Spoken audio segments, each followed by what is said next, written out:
بسم اللہ الرحمن الرحیم۔ السلام علیکم ناظرین، ابراہیم علیہ السلام نے لوگوں کے ساتھ عیدگاہ جانے سے انکار کیا اور عذر پیش کیا کہ وہ بیمار ہیں۔ وہ لوگ آپ کو چھوڑ کر چلے گئے۔ بعد میں ابراہیم علیہ السلام ان بتوں کے پاس گئے، دیکھا کہ ان کے سامنے کھانا پڑا ہے۔ چونکہ سب لوگ کھانا لائے تھے اس لیے یہ کھانا بہت زیادہ تھا، لیکن ان جھوٹے معبودوں نے اسے کھانا تو درکنار اس کو چھوا تک نہ تھا۔ ابراہیم علیہ السلام نے انہیں مخاطب کر کے کہا، یہ اتنا کھانا تمہارے سامنے پڑا ہے، تم اس کو کھاتے کیوں نہیں؟ تمہیں کیا ہو گیا کہ بات تک نہیں کرتے؟ پھر پوری قوت سے دائیں ہاتھ سے کلہاڑا مار کر ان کے ٹکڑے ٹکڑے کر دیے، لیکن بڑے بت کو چھوڑ دیا تاکہ سب اسی کی طرف رجوع کریں۔ تمام چھوٹے بتوں کو توڑ کر کلہاڑا اس بڑے بت کے کندھے پر رکھ دیا۔ مشرکین میلے سے لوٹے تو دیکھا ان کے سارے معبود اوندھے منہ ٹوٹے پھوٹے پڑے ہیں۔ ان کے تمام معبودوں کو توڑ دیا گیا تھا۔ وہ حیران رہ گئے کہ یہ کیسے ہو گیا، کس نے کیا؟ کہنے لگے، یہ کام کس ظالم کا ہے؟ اس نے ہمارے معبودوں کی توہین کی ہے۔ اس وقت جن لوگوں نے ابراہیم علیہ السلام کا وہ کلام سنا تھا انہیں ان کا خیال آ گیا۔ کہنے لگے، وہ نوجوان جس کا نام ابراہیم ہے اسے ہم نے اپنے بتوں کی مذمت کرتے سنا ہے۔ اللہ کی قدرت کے ابراہیم علیہ السلام کا جو مقصد تھا وہ خود بخود پورا ہو رہا تھا۔ قوم کے لوگ مشورہ کر رہے تھے کہ سب کو جمع کرو اور اسے بلاؤ، پھر اسے سزا دو۔ چنانچہ تمام اہل باطل چھوٹے بڑے جمع ہو گئے۔ کارروائی شروع ہو گئی۔ کہنے لگے، اے ابراہیم، ہمارے معبودوں کے ساتھ یہ لغو حرکت تو نے کی ہے۔ ابراہیم علیہ السلام نے جواب دیا، یہ کام تو اس بڑے بت کا ہے، مجھ سے کیوں پوچھتے ہو؟ تم اپنے معبودوں سے کیوں نہیں پوچھتے کہ ان کے ٹکڑے کس نے اڑائے؟ ابراہیم علیہ السلام کا جواب سن کر وہ سب سوچ میں پڑ گئے۔ پھر کہنے لگے، ہم نے بڑی غلطی کی، اپنے معبودوں کے پاس کسی کو حفاظت کے لیے نہیں چھوڑا۔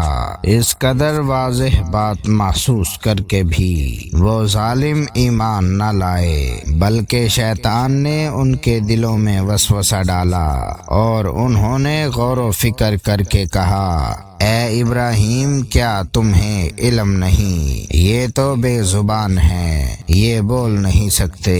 اب ابراہیم علیہ السلام نے فرمایا، تب پھر تم اللہ تعالیٰ کے سوا اس چیز کی عبادت کرتے ہو جو تمہیں کچھ بھی نفع نہ دے سکے اور نہ نقصان پہنچا سکے۔ تعجب ہے تم پر اور ان پر بھی جنہیں تم اللہ کے سوا پکارتے ہو۔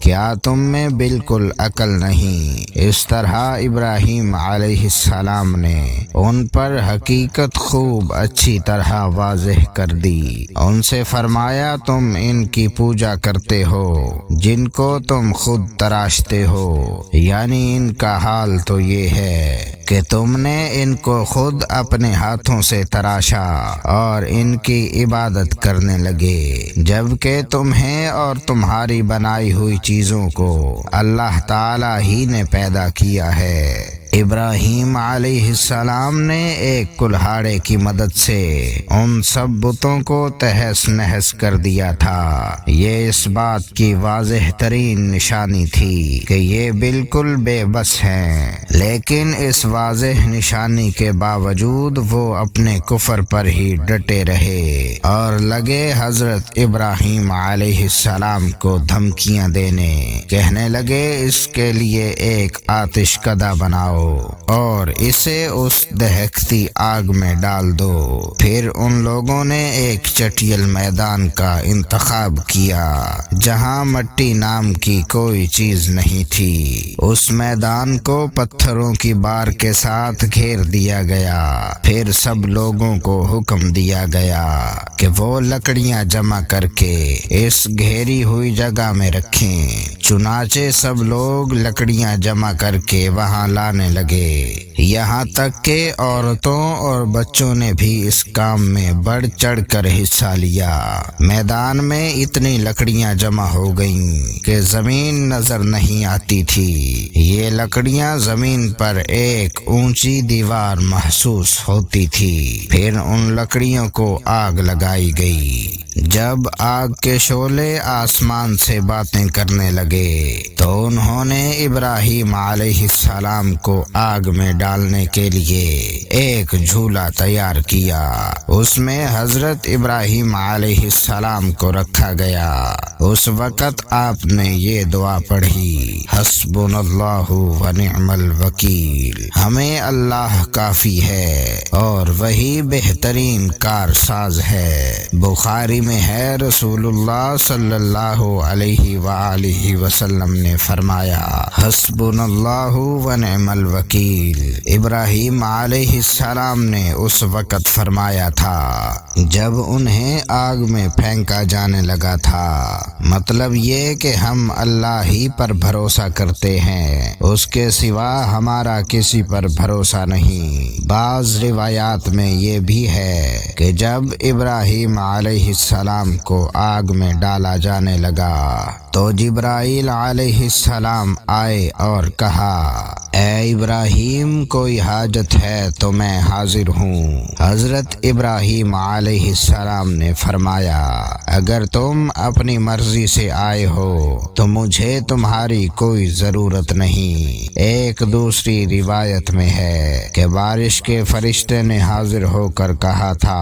اے ابراہیم، مجھے حکم دیجئے، میں بارش برسا کر اس آگ کو بجھا دوں، لیکن ایسی تمام روایات ضعیف ہیں۔ یوں ہی اللہ کا حکم ان سے پہلے کام کرنے والا تھا۔ اللہ تعالیٰ سورۃ الانبیاء آیت 69 اور 70 میں فرماتے ہیں، ہم نے کہا، اے آگ، ابراہیم پر ٹھنڈی ہو جا اور سلامتی والی ہو جا۔ گو انہوں نے ابراہیم کا برا چاہا، لیکن ہم نے انہیں ہی نقصان پانے والا کر دیا۔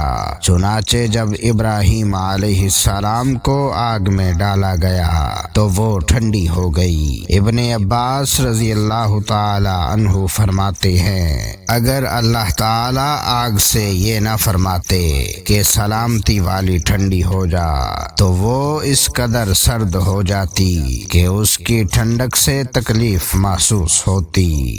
گویا آگ بھی اللہ کے حکم کے بغیر نہیں جلا سکتی، چھری اللہ کے حکم کے بغیر نہیں کاٹ سکتی، اس لیے کہ یہ بھی اللہ کی مخلوق ہے اور ان کی قدرت بھی اللہ کے پاس ہے۔ وہ چاہے تو ان کو قدرت عطا کر دے، چاہے تو قدرت واپس لے لے۔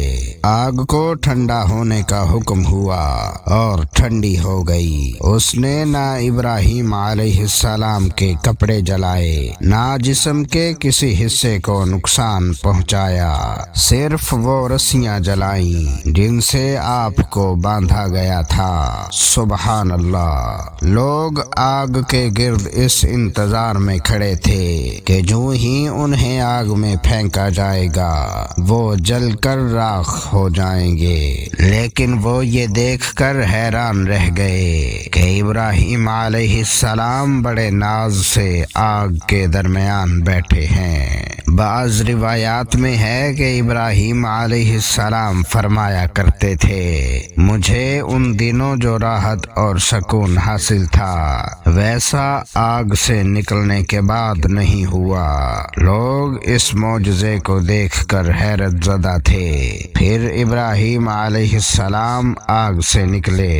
اتنا بڑا معجزہ دیکھنے کے باوجود لوط علیہ السلام کے سوا کوئی شخص پورے بابل شہر سے ان پر ایمان نہ لایا۔ اللہ تعالیٰ فرماتے ہیں ابراہیم پر لوط ایمان لائے، مطلب یہ کہ پوری بستی سے لوط علیہ السلام تھے جو آپ پر ایمان لائے تھے، باقی تمام لوگ کفر ہی پر ڈٹے رہے۔ ابراہیم علیہ السلام ان کا رویہ دیکھ کر نا امید ہو گئے کہ اس سے بڑھ کر یہ کون سا معجزہ دیکھنا چاہتے ہیں۔ ان کے بتوں کو توڑ دیا گیا۔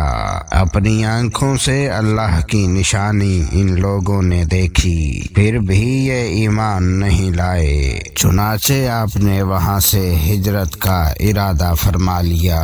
ناظرین، ہماری آج کی ویڈیو کا اختتام ہوا۔